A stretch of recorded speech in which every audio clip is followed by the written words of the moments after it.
माझं म्हणणं आहे निवडणुका जाऊ द्या, भारताचं वरती असणारं जे संकट आहे त्याच्यावरती तुमच्या सगळ्या मालकांना सांगा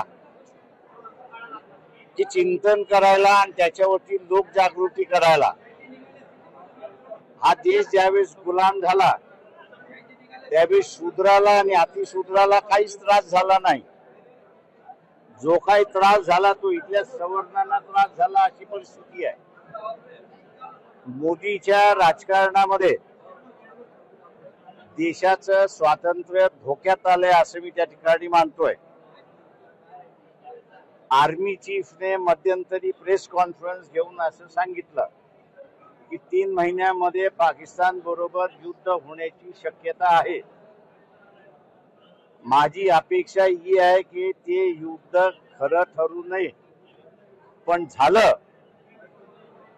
तर असणारा पाकिस्तान जे एका काळी भारताला मदत करत होते ते सगळे देश आता असणारा पाकिस्तानला मदत करत आहेत। इंग्लंड असेल ते मदत करत आहे, अमेरिका आहे ते मदत करत आहे, चायना तर करत आहे, पण आखाती देशामधले जे मुस्लिम राष्ट्र होते तेही करतात आहेत अशी परिस्थिती आहे।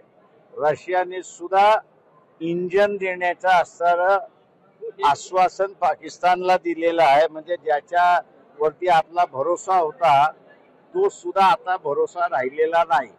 आणि याचं एकमेव कारण की मोदीचा इगो, की स्वतःला विश्वगुरु समजणं आणि उरलेल्या देशांचा अपमान करणं, हे जे मोदीचा कारोबार चाललेला आहे त्याच्यामुळे हे सगळे देश भारताविरोधात तर गेलेले नाहीत पण मोदी विरोधात गेलेले आहेत।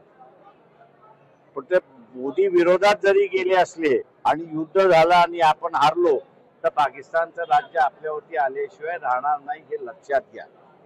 71 मध्ये एक पाकिस्तानचे 2 पाकिस्तान आपण असताना केले, त्यावेळेस भुट्टो यांनी पाकिस्तानी जनतेला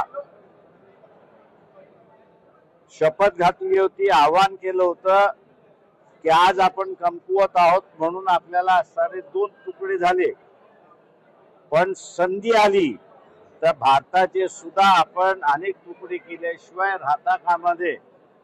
आज होईल की न होईल हा वेगळा भाग आहे, पण पाकिस्तानला मदत देणारे देशांची संख्या वाढलेली आहे आणि आपली असणारी तयारी काय आहे याची कोणालाच माहिती नाही। आणि म्हणून मी असं म्हणेन की तुमचे चॅनलचे जे मालक आहेत, मोदीचे असणारे भक्त आहेत, त्यांना म्हणा तुमचं कुटुंब सुरक्षित राहणार नाही पाकिस्तान जिंकलं तर। थँक्यू। चला, तुम्ही पाहत आहात महाराष्ट्राच्या कुशीतलं GK न्यूज मराठी, सात जनतेची, भूमी महाराष्ट्राची।